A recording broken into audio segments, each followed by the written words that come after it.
এই যে আমরা জায়গাটায় এসেছি, এটা এই পাশে আপনারা যে বিল্ডিংটা দেখতে পাচ্ছেন, বিল্ডিংয়ের অবস্থা এখন ভগ্নপ্রায় হয়ে গেছে। এখানে একসময় ইসাপুর গার্লসেল ফ্যাক্টরির যেসব কর্মচারীরা তারা এখানে থাকতো, এখন আর এখানে কেউ থাকে না।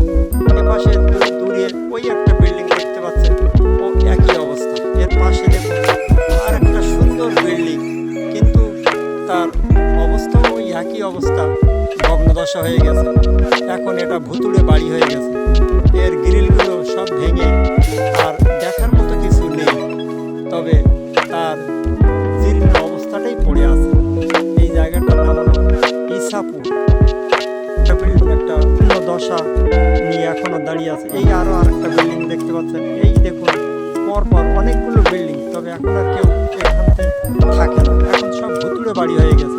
কেউ এখানে আর আসে না, রাত্রিবেলা কেউ আসে না। এখন দিনের বেলা ওর পাশ দিয়ে যেতে গেলে খুবই ভয় করে। আমি